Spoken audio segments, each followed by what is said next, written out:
Hi, everybody. This is Dr. Cynthia Toolin-Wilson on my show, Author to Author. And I'm really excited about the person that I'm going to be talking to tonight. It's Dr. Rafael Gonzalez. And he's written a very interesting book called True Catholic Doctrinal Development, the Modal Distinction of Francisco Suárez and its Christological-Theological Consequences. So this promises to be a very interesting interview. Thanks for having me on. You're welcome. So would you like to start us with a prayer? Sure, yes. In the name of the Father, and of the Son, and of the Holy Spirit. Amen. Amen. Hail Mary, full of grace, the Lord is with thee. Blessed art thou amongst women, and blessed is the fruit of thy womb, Jesus. Holy Mary, Mother of God, pray for us sinners, now and at the hour of our death. Mary, seat of wisdom, pray for us. In the Father, and the Son, and of the Holy Spirit. Amen.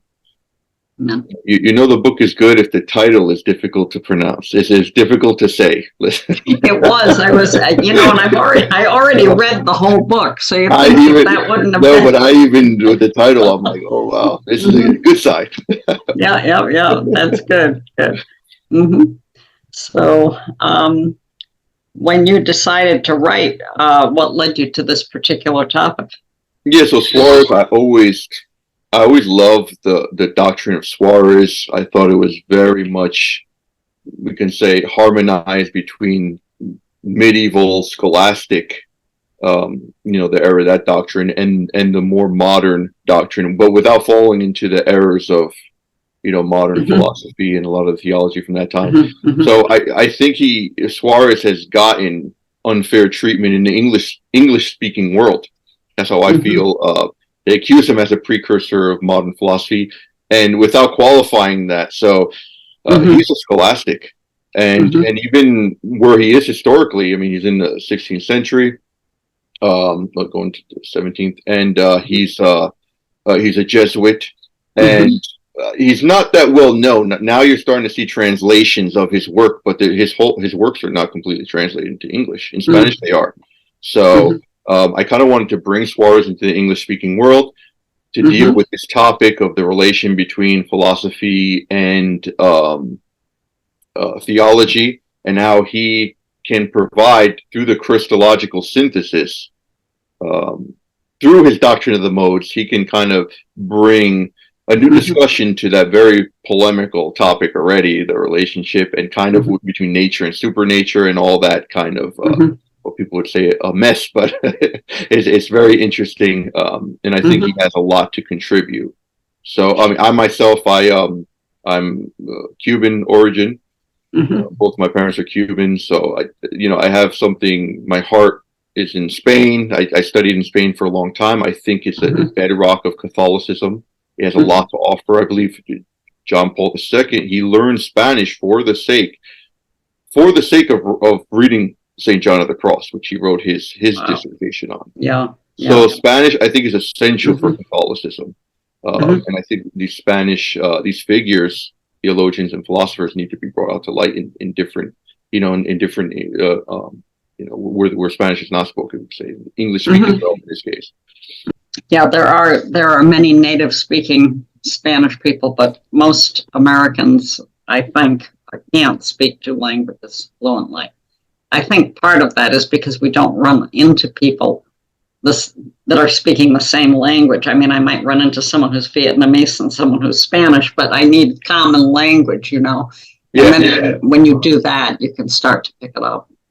That's true. Yeah, America, they're shocked by having two languages, as opposed in Europe, they're like, you only have two languages. So only. Yeah. Wow. Oh, that's great. So. So yeah, no, I mean the thesis is something I have a passion for. When I was first writing my thesis, they told me, "Can you make it more theological?" They were telling me, "This is not a PhD in philosophy," but I was but essentially my belief is you can't, and this is the traditional belief, that you can't have theology without a firm basis in philosophy, especially metaphysics. Now, it is true I did have to be a lot more theologically clear in the thesis, because it was the focus was heavily metaphysical. So if you like metaphysics, definitely get the book. If you're interested in metaphysics, get the book, because I deal with also the different questions on really difficult metaphysical questions, like the principle of individuation, the distinction between existence and essence. Another one was I forget another one of the questions. I think the notion of relation, but they're dealt with there. So physics is key. Well, I've read. I wouldn't say I don't know. I haven't read 50 dissertations, but I certainly read enough of them, and I really worked at that. It's like I was reading along and it was like, wow, this is interesting. And then I'd have to stop and think back to old stuff that I knew from way back when. So it was really a very positive experience for me. And I thought, he's going to think I died and forgot him. That's why I was writing to you every day. It's like, okay, I got through chapter 1. Yeah, that's good, because just to see all of theology as a system, really going back to, because for me, what was hard writing about Suárez was that when I was talking about a certain point, I had to go back to another point in his metaphysics, because everything is like a web that is tied together. So I could not address one topic without its foundation right in another area in metaphysics. So that was a challenge. And actually my director was telling me, please stop going down these rabbit holes. Actually, I simplified the thesis. So it's, if you like kind of, I didn't go down, metaphysical rabbit hole, but if you like kind of the complexity of metaphysics, then definitely you would enjoy the book. So, that's true. It's well written. And I don't think as I was going through it, I think I might have only had 2 or 3 comments, if that.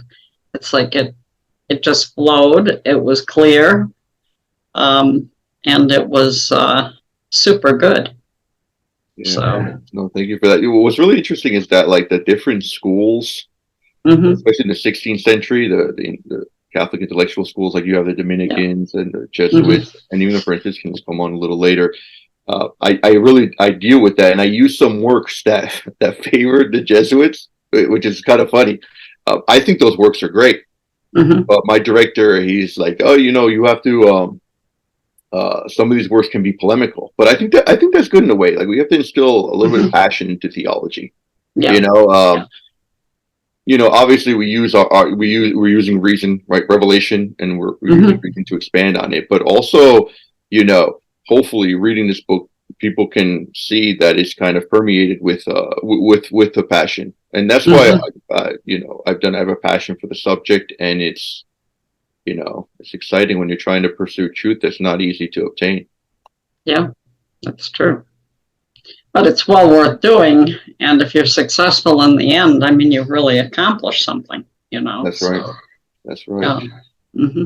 One of the main topics today is that the whole personalism topic. I really kind of wanted to provide a basis, maybe a framework to kind of think that out, that the person is a synthesis, by talking about the realities of person and nature and how they are distinct. So really the thesis talks about Catholic development and how that works, because words are important. So the church evolves in the usage of words. Now, it's not, there's no evolution of dogma in the modernist sense, we could say. No, of course not. Yeah. But there is in our minds. So the church uses philosophy, right? It is the handmaiden of theology, and uses terms, and these are in development. There's a progress in these terms. So with Suárez, his notion of the modes, it could kind of help explain the unity of the person, or a very deep metaphysical unity, where for the Thomistic position, very basically, at least the Cajetan, the 16th century Thomist, was that the distinction between person and nature is real. And yes, it has to be real in a sense, because Jesus, he didn't have a human nature at one point, and then afterwards he did. So there's there's obviously signs of some type of real existence. But then the Scotist position, which is interesting, focus more on a logical distinction, where no, there's no distinction at all. Once it's a reality, it's just the person's a negation of the nature, which we have to qualify that a little bit, but that's basically the Scotist position. With Suárez, he's going to come up with this distinction, which is in between logical and real, which is very interesting because all distinctions, in a way, are made by the mind, but they have to have some type of basis in reality. Yeah. They cannot just be purely logical. So Suárez says purely logical distinction is like Peter as a noun and Peter as a direct object. A grammatical distinction. That's purely logical. Yeah. But in a real distinction, he gives, things that can be separated. He gives other type of characteristics of real distinctions. But with the modes, and this is interesting, he talks about it's a distinction that does have its basis in reality, but it's formally made in the mind. And this is going to be his position on universals, which is controversial also. Some people think he's going to tend towards nominalism. He gives less reality to universals, seemingly, than Aristotle, at least. Aristotle says universals exist particularized. But Suárez, we're going to say, well, universals exist foundationally, but they formally exist in the mind. So it's a very interesting middle position that Suárez kind of has, without falling into nominalism. He would say they do have a certain reality, as the modes do. So the modes is a modification of a being, the ultimate modification. And those are types of beings. They're very tenuous beings, but they are beings. Yeah. So he's ultimately going to say the person is the ultimate modification of the nature, right? That makes it totally incommunicable. And it's really not separated from his nature, but it's not just logically distinct. Right. So it's modally distinct. Some people say splitting hairs, but the hairs that we split are important. That's right. That's right. There's no two ways about that. If you don't have, you really can't understand things fully until you start making, a lot of distinctions. And that's right. Thomas Aquinas said, right? As opposed to just you define it and memorize it. Well, that's okay when you're 10, but as you get a little older, you ought to look a little deeper. Yeah, no, that's for sure. That's for sure. Yeah. Just the unity of the person is really interesting as far as his whole unity in metaphysics and how he started writing metaphysics while he was doing so. He was writing a Christological work, and then he got into really profound metaphysical questions, and he said, I have to leave this work. And then he wrote his metaphysical disputations, his main work that he's known for. That it was used for centuries in the universities, and he wrote that in order to address certain Christological issues. So it's really interesting. The interplay between faith and reason in Suárez is very, very intimate. Some people say he secularized philosophy, but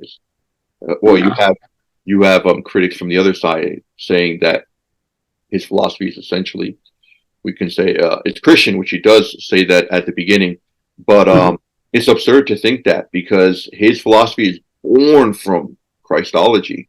His whole metaphysical system is born from the mystery of Christ, and you can argue that his method is modern, and it is, because he doesn't just restrict himself to the commentary method that the Scholastics did. They just basically commented on Aristotle.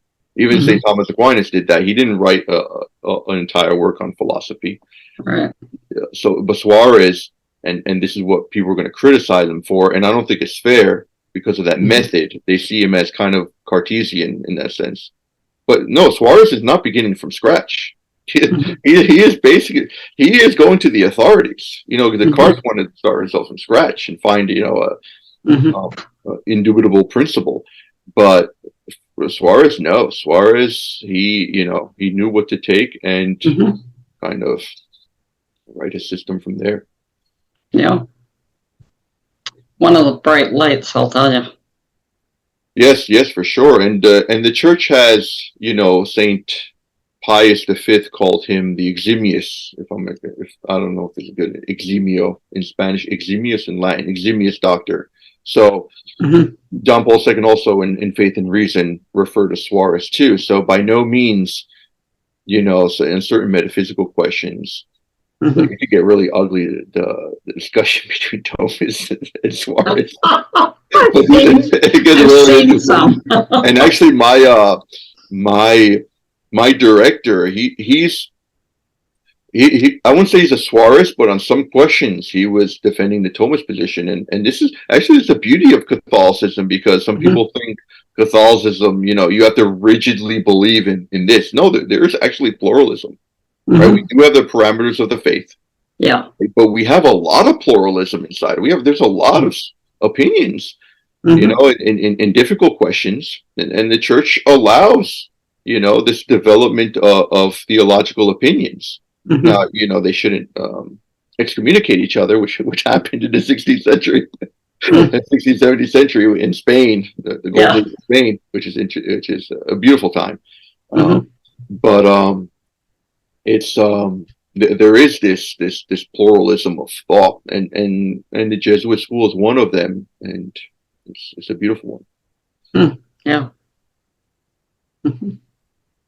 Well, it's good because, I don't think that the realities that we look at are just like, just something that can be defined only once. It's like when you think of pluralism, where people are coming at things from different angles, different ways of looking at things. A lot of times you can see so much more. It's the reality obviously is there, but how we describe it or explain it doesn't have to be just one way. That's right. Yeah. I mean, really, it's interesting how we know reality through the symbols of ideas. In a sense, we do know reality. Of course, we use our expressions, human categories, to know reality and to express them. So those can always get better. A lot of people, I call it misplaced dogmatism, when people have a certain philosophy as dogmatic. And definitely, St. Thomas Aquinas is, as Leo XIII said, he is definitely the bulwark of Catholicism. You don't want to deviate from Thomas Aquinas. Especially not on your own. Like, oh no, Thomas is wrong here. No. But at the same time, there on the other hand, there is like a misplaced dogmatism that believes, outside of Thomism, there's no salvation. That's the other extreme. There's no salvation outside of Thomism. I've met those, and good Catholics, good, and sometimes and some non-Catholics love Thomists, but I mean, the whole question of Immaculate Conception, which is fascinating, which he actually, I talked to a Dominican, and he said, no, he wasn't wrong. He actually provided the basis for the definition of the Immaculate Conception, which is true in a sense, because as Thomas Aquinas said, she had to be redeemed. She wasn't exempt from redemption. So he was right in that. She was redeemed with a liberative, right? A preservative or liberative redemption, as Scotus kind of expounded on. But the theologians are fallible, and again, Thomas, yes, Saint Thomas is the bulwark, is a beacon of light for sure. But at the same time, we cannot. The dogma is in what we define in the actual dogmas, right, in the teachings of the church. Yeah. So, it's an interesting point, because so many people get, kind of seduced by a particular way of looking at things like Thomism, and can't see anything else. They always argue against the other thing, whatever it may be, looking at the same issue, but from two different points, and cannot see eye to eye. No, that's how it is, and it's it's unfortunate. Benedict XVI, for example, he was not. He said explicitly he is not a Thomist, and he is probably the best theologian of the 20th century, or one of the most most profound, at least. So he was more Augustinian in his view, and St. Thomas no doubt provides Oh, yeah. He provides the best system for precision, so you don't like kind of you don't err. No, So, exactly. but there is a pluralism. There's an Augustinian school. There's there are principles for sure. There are principles that they're undeniable in philosophy. But again, Sure. kind of like this pluralism, knowing the schools is good. There's an Anselmian school, the Benedictine school, which is very much is a school of thought. Then you have the Jesuits, which is it's funny because Suárez thought he was the authentic interpreter of St. Thomas, so he considered himself a true Thomist, which is very interesting. Yeah, it is. So, because a lot of these questions, especially the questions I deal with, weren't questions that St. Thomas at least explicitly dealt with. Like some say he did not talk explicitly about a real distinction between essence and existence, at least without qualification.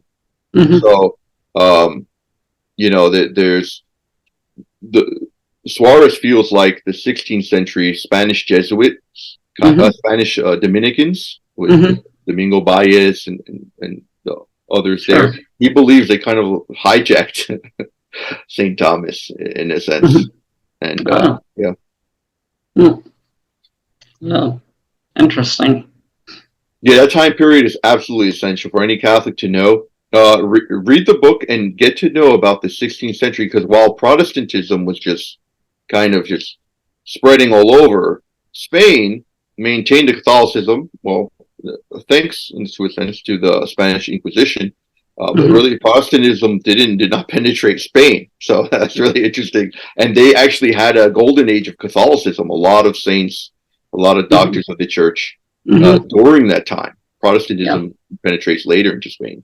So while Europe is, Christianity is on the decline, a lot of wars going on, the 30-year war, you have the golden age of Spain, and this is the environment here where Suárez is going to come in. Yeah. Well, it's interesting when you look at the historical context too. Oh yes, really.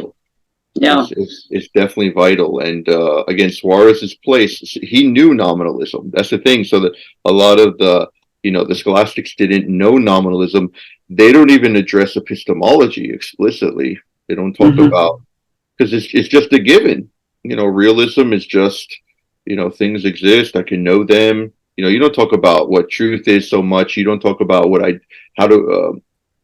what is knowledge. It's almost like epistemology is more of a modern branch of philosophy.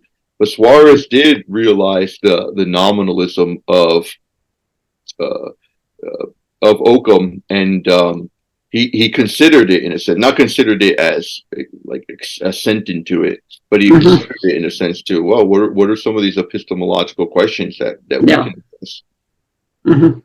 Which is very interesting. One of the main things in epistemology for Suárez is that he believes the intellect has direct knowledge of singulars, which is not maybe it's interpretation more as not the Thomistic epistemology. Usually, the intellect is universals, even though yes, the intellect can know things, but the object of the intellect is. Well, they're the universals, and then you have the object of the senses are particular things, and the universals really are particularized by matter. So Suárez is really interesting in kind of this Augustinian position where the intellect can penetrate singulars, and the intellect works together kind of with the senses. It's a very interesting kind of epistemology that he has. And his notion of abstraction too, which I mentioned in the book. So, like the Thomist notion of abstraction, you need matter and form. And what you do, you abstract the form. Suárez, you don't need the matter and form. That's not a prerequisite for abstraction.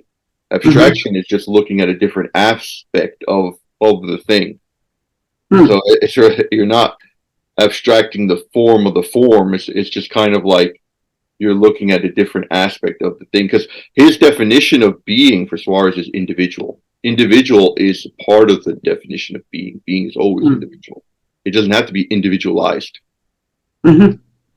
by another principle, which is the matter and all that. Yeah. More its own species. So it's again, these metaphysical questions. Hopefully I'm not boring your viewers. Right. Well, I bet a lot of them haven't heard this sort of thing before, and they may be fascinated by it. Yes. You know, it's always nice to know, more and something different. It can shed light on stuff. Yeah, I mean, just having the metaphysical view, living in kind of the immutable realm, gives us peace of mind. I mean, just all this news and all these changes and this chaos that's going on. It's philosophy and theology, of course. They give us the immutable, which ultimately is God Himself, and they give us a certain peace. So it's about being. We know philosophy and theology to be a theologian and philosopher. So that's the goal. The goal is for us to be that, and it just gives us a lot of peace.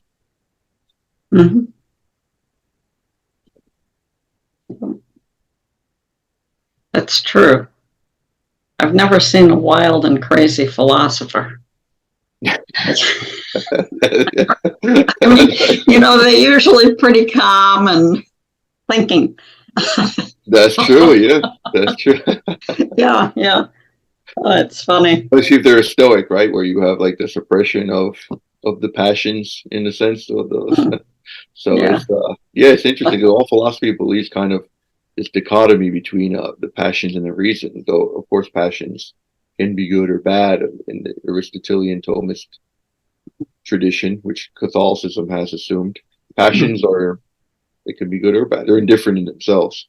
Yeah. But it's about living the life of reason, the control of the passions. So that's the goal. It's kind of how do you say, this control, essentially, this stability. That's what it gives us. That's what we all need, stability, right? Psychologically, without stability, we cannot form ourselves in any aspect. You're right. For children, especially for children. I mean, that's why marriage exists, for the whole stable environment, right? For kids. And stability is essential. And really, I think theology and philosophy are those things, right? These sciences that provide us stability. That's why I love being a philosopher and theologian. You do have to actualize yourself knowing new things, but it's not like you're a doctor in a sense that what you learned like years ago can be totally obsolete, or like a dentist or whatever, or any profession really.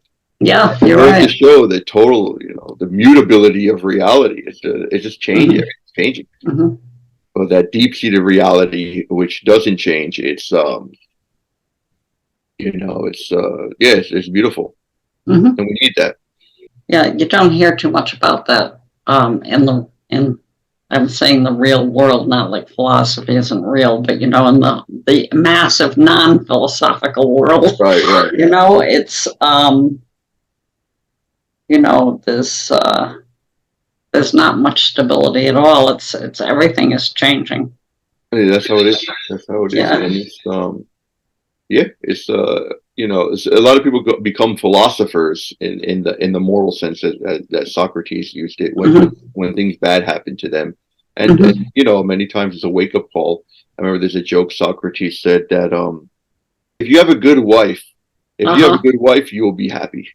If you have a bad wife, you'll become a philosopher. Obviously, it pertains to husbands too, right? So, so Socrates said that, yeah. Oh my, that's hysterical. I guess Plato said that, but Plato heard him say that and wrote it down. But it's interesting. It's the antidote we need in today's society. That's why I started a YouTube channel before, and I was thinking of talking about news. I'm like, should I talk about news? But first of all, a lot of people do it very well. And it's so very stressful. You have to be constantly knowing it's depressing, and you have to, you just have to be so immersed in technology also to. And it's I said no. Let me just do topics on philosophy and theology, and those are perennial. I mean, they never get old. Yeah, never get old. So it's So with my book, I definitely address, the classical metaphysical questions, Mm-hmm. the polemics involved, Mm-hmm. and also trying to give it the new, we can say, the new, we can say the aspect kind of what is a person, because that is a really hot topic today, kind of like Yeah, what it is a is. person, how do we define personality? That's really, Mm-hmm. especially the pro-life, the pro-life, those groups, they're really trying to delve into this question of personality. Mm-hmm. Mm-hmm. So Yep. We are unrepeatable. that's right. That's right. Mm-hmm. And it's really interesting. I'm working with a colleague of mine. She wants to write articles together, another doctor, and Mm-hmm. and she's all about the person, and it's Mm-hmm. amazing. And she Mm-hmm. says we have to define as a dogma the ensoulment, the personality, the personhood, rather, the personhood of the zygote, of the person. Mm-hmm. Immediate at conception, person Mm-hmm. exists. That has to be Mm-hmm. defined. Mm-hmm. And the Immaculate Conception has revealed that scientific truth. It's very Mm-hmm. interplay Mm-hmm. of. Yeah. So she's Yeah. it's a very important topic. This whole notion of person, and especially today, where the immutabilities in crisis, people are asking. Well, the whole notion of everything's in flux. People are asking, nature doesn't exist, right? Or essentially, or what is a man? What is a woman? AI kind of trumping everything natural. Yeah. Nature is being suppressed. So it's the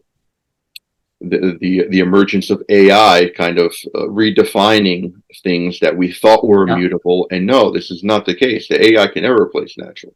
No. Right? It can never replace a man. No, even if he has all these augmentations, we can say robotics or cyborg. Mm-hmm. There comes to a point where the soul will leave the man, right? Because the soul needs a certain matter that is sufficiently disposed to hold the soul. So once that mm-hmm. matter is not, there's no soul there. You don't have a person anymore, right? So this whole unity is very important. All these aspects, Christ mm-hmm. had these, right? Christ had every single aspect, as the Cappadocians said, Saint Gregory and Saint Basil. They said whatever was not assumed was not redeemed. Mm-hmm. So really, Christ had to assume every single aspect of human nature, right? Mm-hmm. Except for his brokenness of sin. But he assumed everything. Well, some of the effects, obviously, original sin. Yeah. He did take not the concupiscence, but the suffering and the death and all that. He definitely had that. He wanted to mm-hmm. take all that on. Mm-hmm. So it's really beautiful that Christ reveals to us what is man. Yeah. He used philosophy to unpack that. That's what Suárez did, and that's what the book is about. In a nutshell. In a nutshell. Yeah. Yeah, I tell you, I worked hard to get to that nutshell. But I did enjoy it. Yeah. No, I appreciate that. Yeah, at the beginning it might flow better, but in the middle it gets a little more dense, and then towards I was going to say dense. Yeah, a little more. We had the same word. Actually, it's quite dense. Yeah. But it's good. It's good.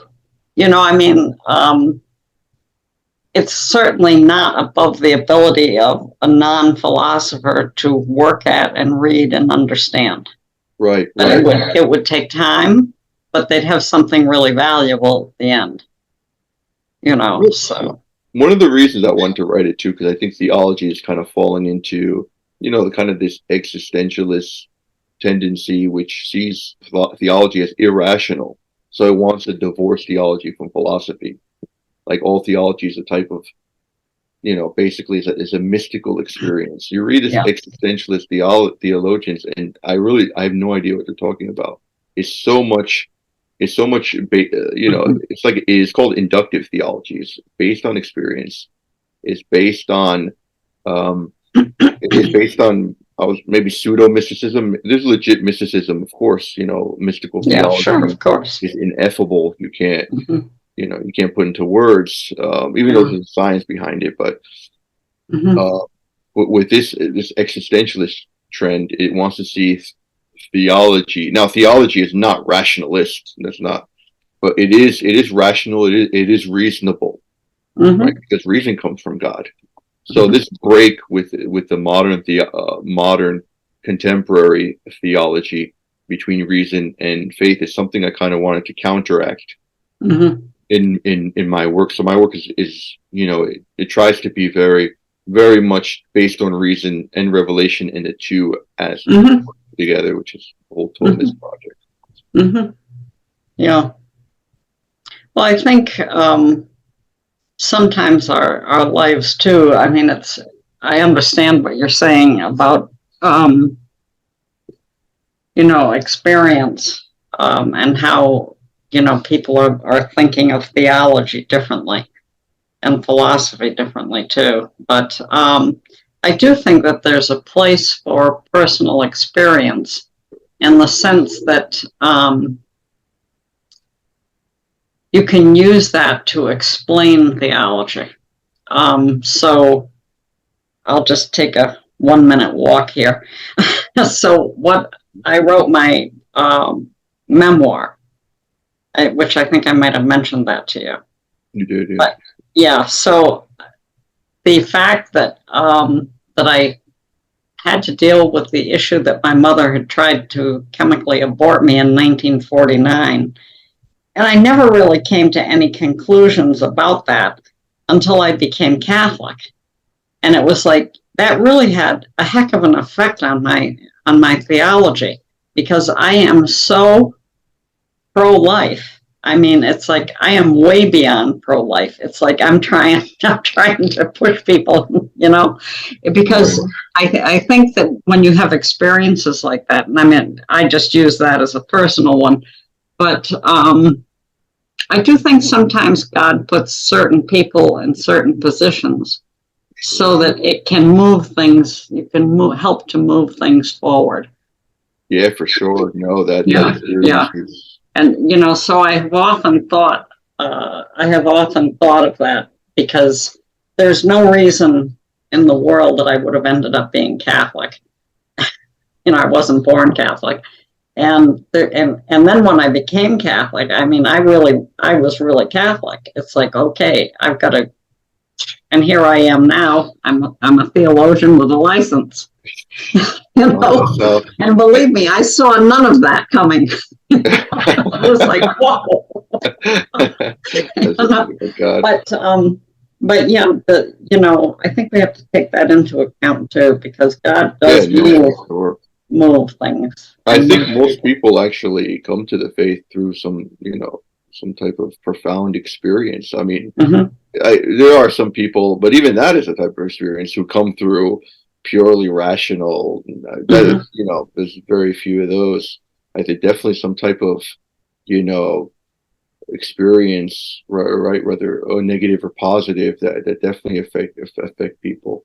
Yeah, and that's a powerful witness too. That's a powerful witness too for definitely converting people. Yeah, no doubt.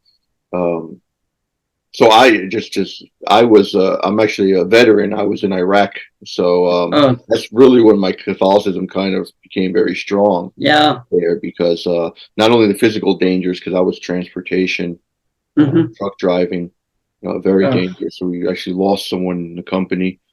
He got killed by one of those improvised bombs, they call them. IUD. But the moral dangers was very difficult.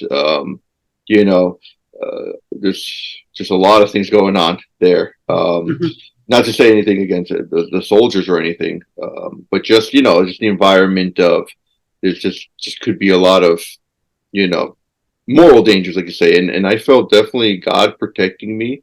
We prayed before each convoy, and they used to call me the Pope, so they're like, "Hey, Pope, come, you pray," and I was the prayer leader. So, and even the Protestants would come, and I would always offer prayer and mention the Virgin Mary, and the Protestants were there, and yeah, thanks be to God. That experience definitely strengthens me. And when I tell people about the experience, yeah, it's definitely a motivator. So, and it definitely formed me as where I am today. So, yeah, it's just funny, when you think of an experience that, in my case, I certainly don't have any memory of that experience except being told about it. And, but to have experiences like you're talking about, I think that makes it an even more powerful potential influence on theology. Yeah, it's very different from being told about something and thinking about it as opposed to living it. And that's Suárez, because Suárez he's a philosophy of the concrete. I think a lot of these desires of the existentialists, which they did have, they were reacting to extreme, abstraction, on a Hegelian sense, everything's systematized and everything's abstract. And it's, because existentialism with the Kierkegaard was the Christian existentialism, not as, not compared to the Sartrean, we can say existentialism, which is very radical. But in a sense, it had noble origins. It wanted to go back to existence, concrete, as opposed to the essentialism of, being very abstract. So Suárez also, and this is another thing I mentioned in the book, he does have a very interesting position. Some people accuse him of being essentialist, being very abstract, but no, Suárez is, in a sense, they call him an integral existentialist. He believes, and this is, so the Thomists would say, the first thing that we know is being. But Suárez says, the first thing we know is the concrete thing. So that's really interesting. So Suárez is even though he is very abstract, right, in his system, but it is very much down to earth, based on letting reality purely guide the principles, and not principles reality. That's what he wanted to do.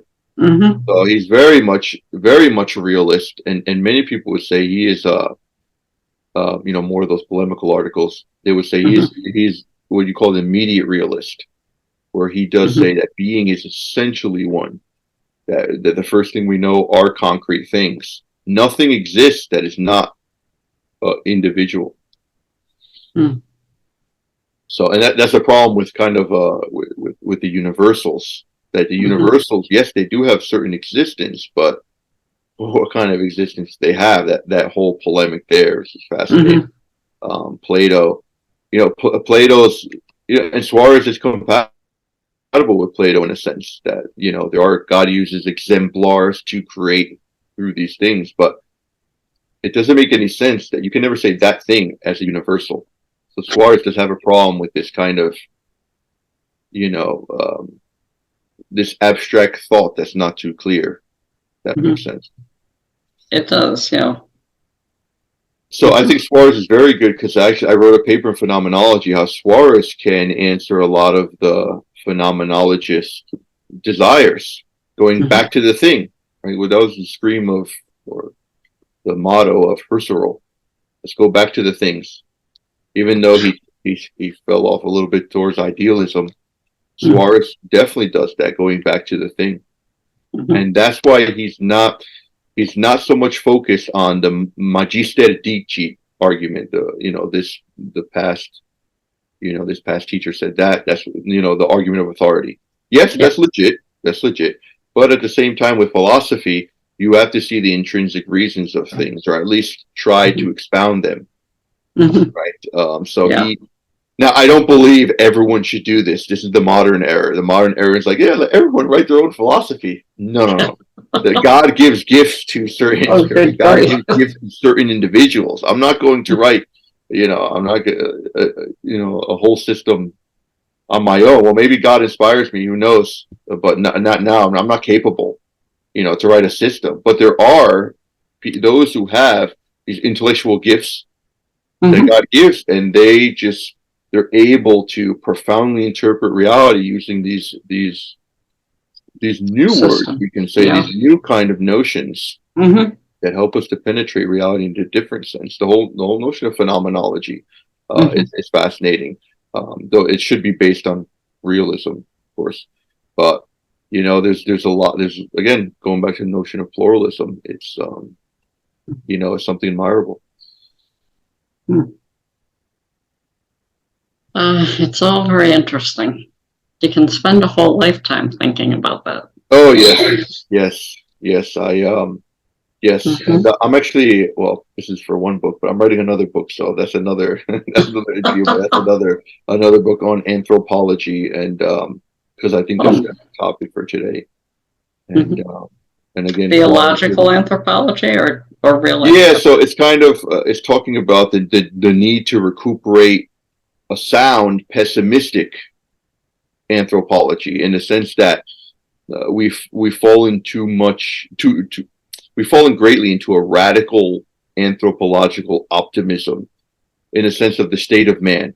Obviously, optimism in God, of course, optimism in Christ, absolute, but the pessimism, I think we need to tend a little bit towards the Augustinian pessimism, without falling into the Lutheran, the traditional Protestant pessimism of man, where it's totally corrupt. But I think there's optimism and pessimism. I think the dial is turned just here. So just as interpretation of today, I'm not saying this is the answer in university, but just for today, I think we need to go a little more towards the pessimism of man's state, and see that he is fallen, he is broken, and not everything he feels is good. Right, and Augustinian gives us the basis of that, going against Pelagius, who was extreme optimist in a sense. Yeah. Well, all you have to do is look at history. That's right. That's right. Man is man's work. Man is actually the worst enemy of man. That's right. Man, yeah. All you gotta do is look at history, and I understand with the 60s, kind of with the 2 world wars. You do want to focus on you do want to be, man is totally demoralized in a sense. So there is this optimism that comes out of this, which I think is good, but I think it was led in a way that, with certain theologians like Matthew Fox saying, not original sin, no, it's original blessing. Things like this have been very problematic, I find, for today. Yeah. So 2 extremes meet. And I talk about this in the book, how it's kind of 2 extremes meet. This false optimism goes back to pessimism, because we think ourselves as something we're not, and then we fall into a radical pessimism, which is not the case either. So I think Augustine does lay the base. I think we need Augustine today in that respect.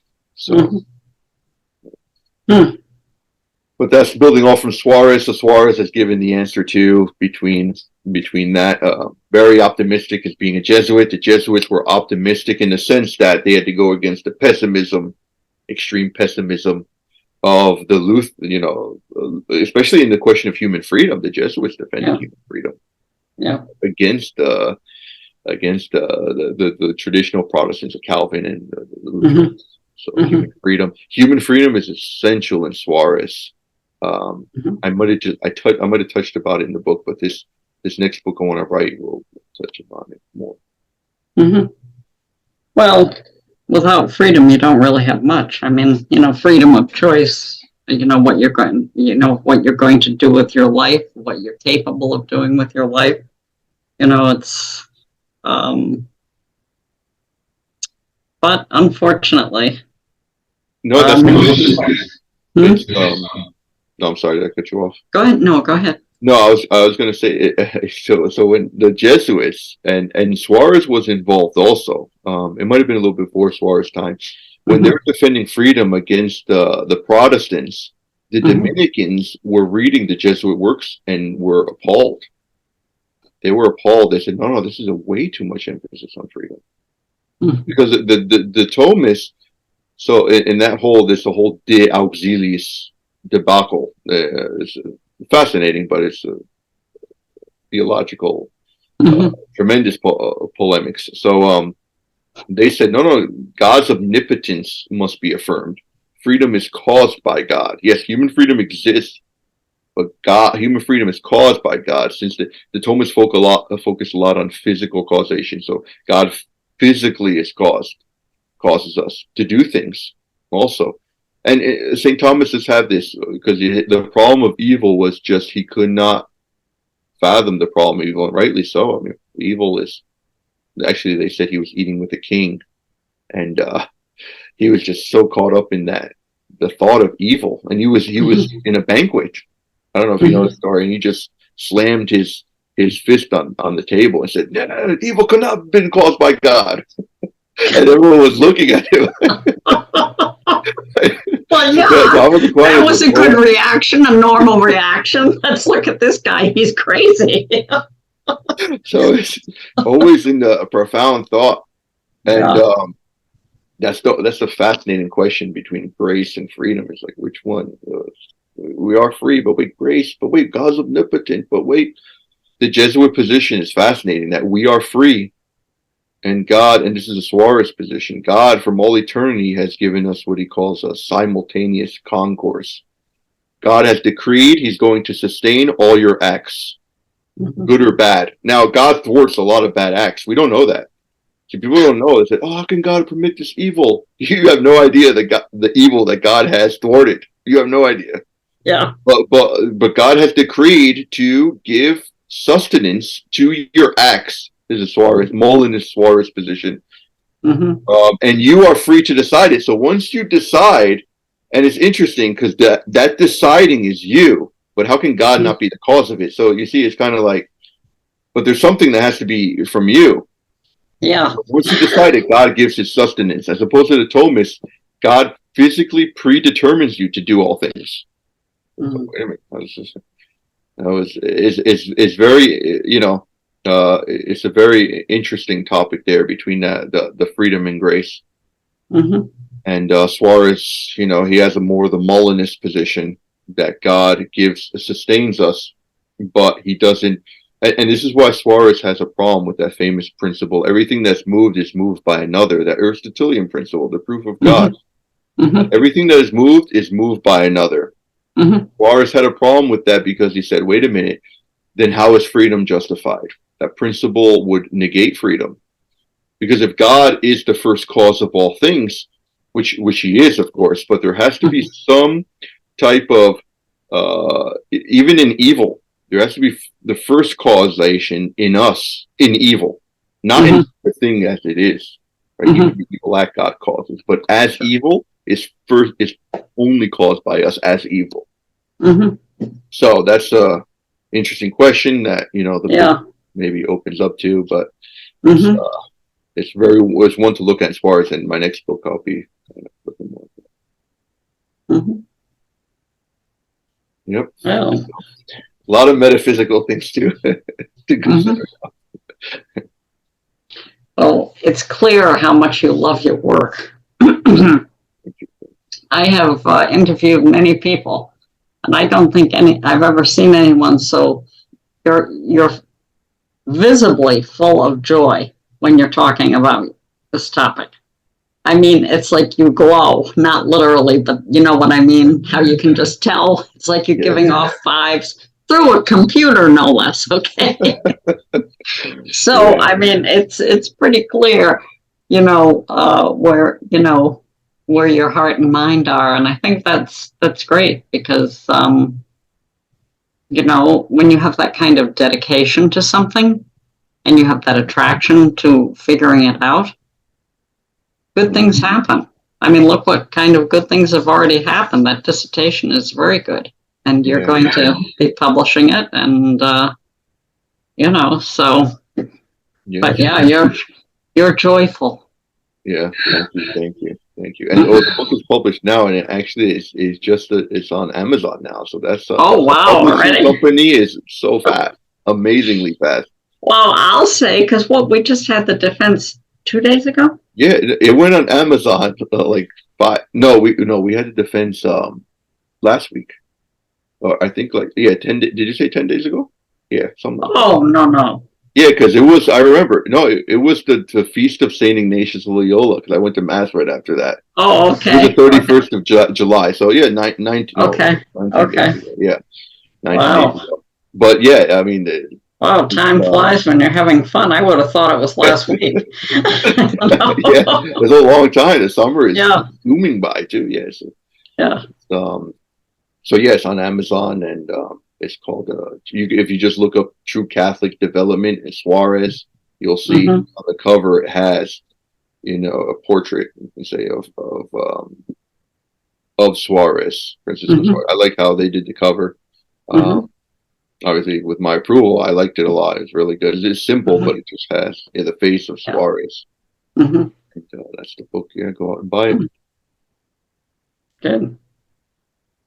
Well, anyway, I think you're going to have quite the career, because it's clear how much you love what you're doing, and how much, I mean, you're just pulling names and years and ideas out of space because you're so familiar with them, So, I mean, you've got a good foundation there. So It's definitely, I mean, to be a philosopher or theologian, definitely, as you kind of alluded to before, the history, mm-hmm. you kind of use the other sciences also to, Yeah. Mm-hmm. direct and help smooth the path, Mm-hmm. we can say, to Mm-hmm. the queen of sciences, Mm-hmm. theology. Yeah. Yeah. I was originally a sociologist. That's what my doctorate was in, or is in. And after I converted, I went on and studied with Dominicans in Washington. Got the license, had a 90 credit master's, and off I went. But you're right. If you are in a legitimate science, in my case, a social science, I think that it does open up. It opens up, I don't know, your thought processes. It's, if you're just doing one thing, if you're just doing one discipline, I mean, and you're not familiar with anything else, like you're talking about a lot of history. And that's, really, even though you're talking about theological history, you're also talking about history. So it is another discipline. And it's like it seems to just broaden the way we can think. It's almost like God lets us build more little bridges in our heads when we do this kind of work. Right. So yeah, that's exactly right. I did. Yeah. Yeah. I think I mentioned before, but actually Leo the 13th said that in his Eterni Patris, I think is in the revival of Christian philosophy, when he said that all the sciences, they help smoothen. I said it as coming from me, but it comes from smoothing the path to theology. So really, there's only one truth, and right, all these sources of knowledge come from, or ways to know, come from God. All the sciences, right, come from God, so they lead to Him.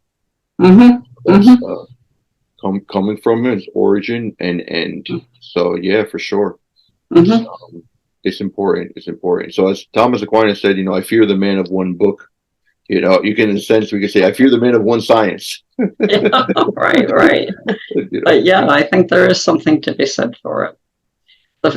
I was studying criminology when I was at UMass, and I remember thinking, it was a long time ago. I was young. I remember thinking how awful people are to other people. I mean, not just people that are different. I mean, if people are different from us, we seem to, as the human race, we just seem to not be able to accept that. That there are other equal beings that are just like us, but different. But anyway, I remember thinking, wow, we do awful things to people, in studying criminology. It wasn't long after that I heard about, the dogma of original sin. And it was like, I think I see a connection here. That's a moral, because the problem, I mean, one of the problems with this extremely optimist view is, and there are cases of this, but a lot of people think evil is the Socratic view. Evil is ignorance. Evil is always ignorance, and no, that's not the case. No, not at there all. There are depraved wills. It's a mystery. It's a mystery, but the mystery of iniquity. But it's there are wills that are depraved, and it's hard to explain because metaphysically, well, you know, he said you can only desire what's good. So even in the evil, you're desiring what's good. Right, the whole thing is evil, it's disordered, but you're still desiring what's good. Therefore, you're just ignorant. No, no, no. You know No, you're that's doing not what's right. evil. Yeah, they desire the good, but the good they desire is evil. Right, right. You know? Yeah. Yeah. It's evil in that context. Like that pleasure in adultery, even though that pleasure itself would be considered good, but in that adultery, right? That's bad. So yeah. But the notion of just blaming it on ignorance, because Socrates was kind of innocent in that sense. And this is kind of what I want to address in the new book, that this I think the tides are turning, but at least this kind of innocence that is not, well, Christ said be innocent as a dove, but he also said, some people don't like this translation though. In Spanish, is the word is very strong. Astute as a serpent, or as clever as a serpent. Christ is saying, be clever as a serpent. That's that's recognizing that that interpretation. What I would say, I don't know if the Father of the Church who has said it like this, but that that we recognize that there exist depraved wills. I think that's essential to that interpretation, being clever as a serpent, that depraved wills do exist, that people do evil knowingly. And that's, you can't give everyone, I mean, giving the benefit of doubt, yes, it's good, but at the same time, you just got to be, just know that evil exists and people do that willingly. So, yeah, it's a mystery. I'm sure in criminology, I don't know, that must be one of the fundamental, because even in criminology, they have this trend, there's a modern trend of not, of almost erasing culpability, just blame exterior factors. Like, well, the exterior factors determine the crime. You're determined. You're not really free. Yeah. And yeah. Yeah, I know. It's interesting because,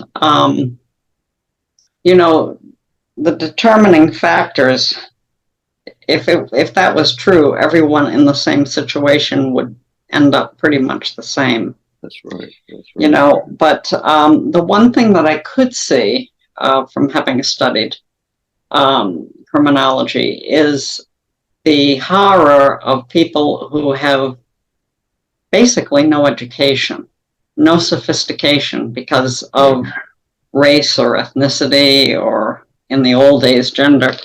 And as a result, they can't really grasp, I don't think they can actually grasp the things that people that are, the rightness or wrongness of things. Yeah, that's for sure. It's really a mess. But yeah, there are some exterior factors for sure that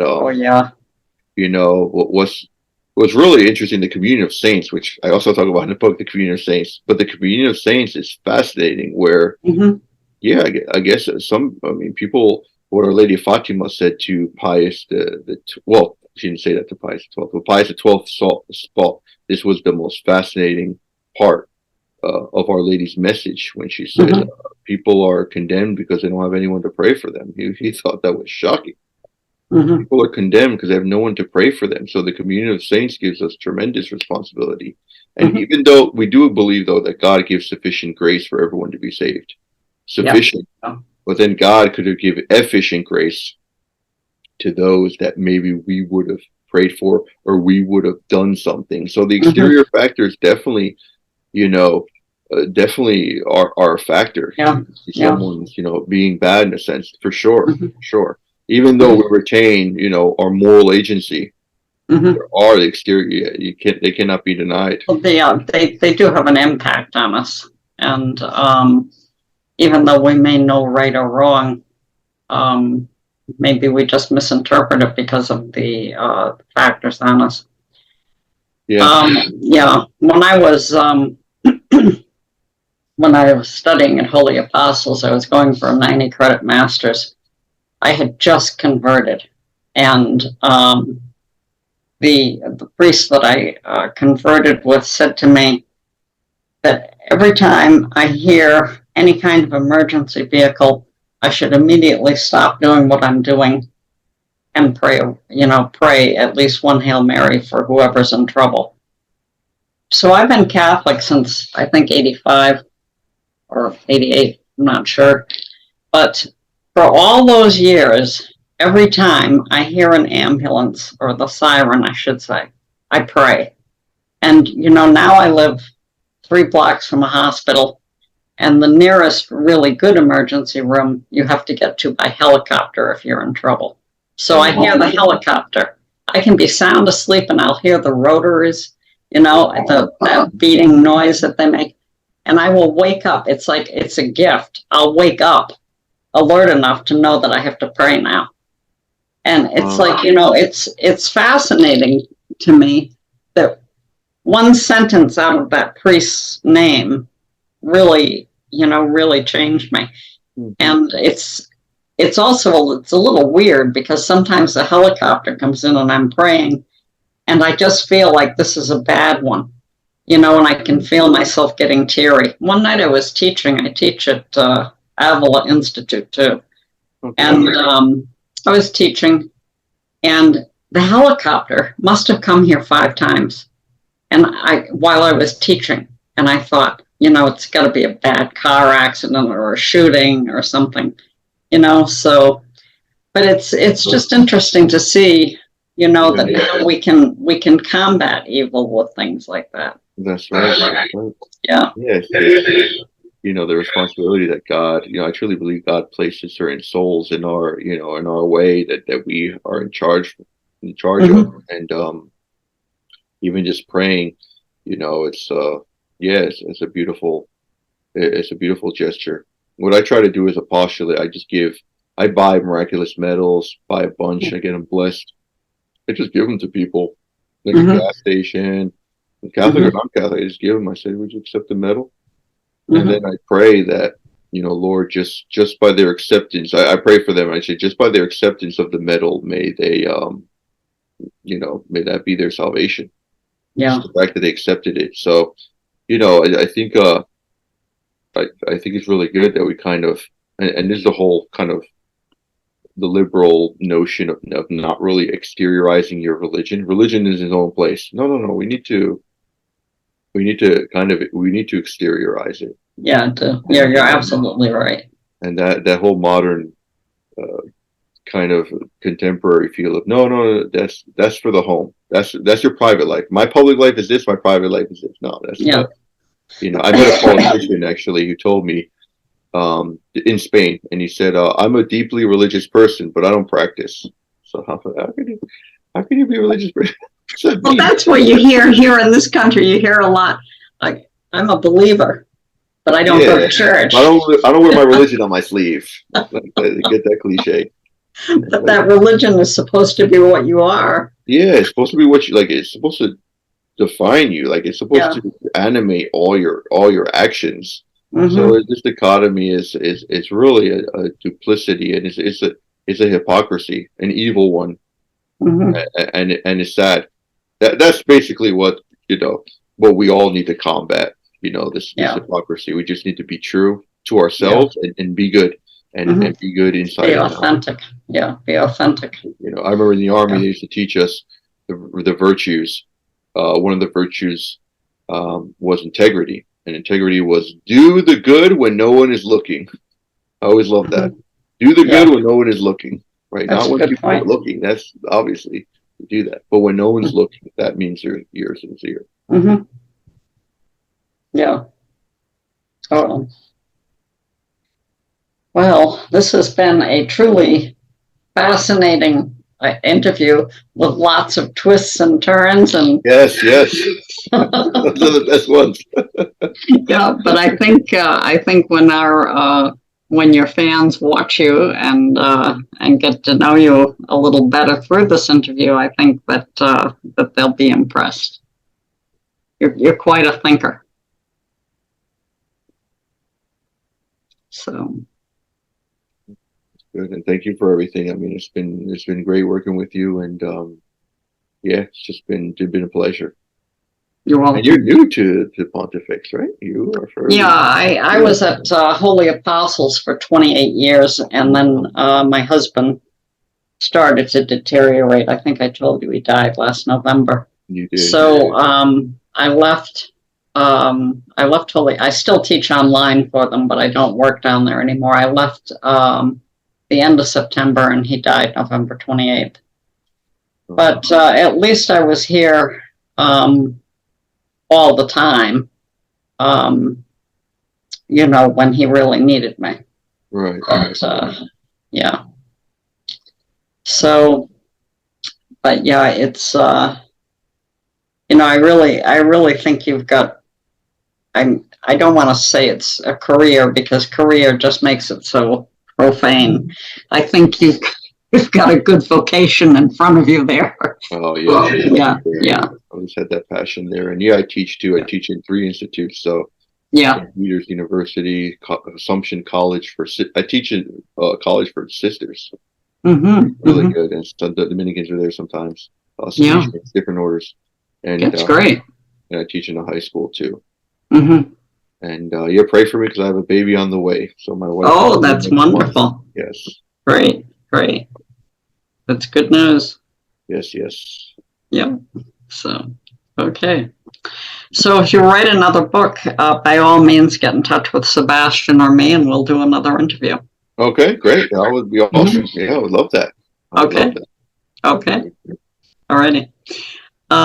So would you like to close us in prayer? Yes. All right. In the name of the Father, and of the Son, and of the Holy Spirit. Amen. Lord, we thank you for this interview. May it be for the greater good of souls and for your greater glory. We ask this through Christ our Lord. Amen. Glory be to the Father, and to the Son, and to the Holy Spirit. It wasn't the beginning, is now, and never shall be. Amen. Mary, seat of wisdom, pray for us. Amen.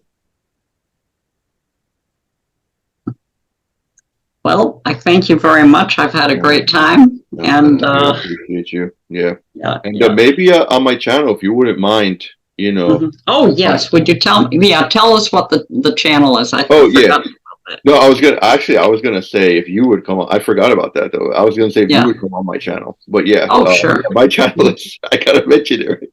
It's Rafael X. So it's 2 words: Rafael X with Rafael with an F. Rafael X, and then Gonzalez with a Z. So Rafaelx.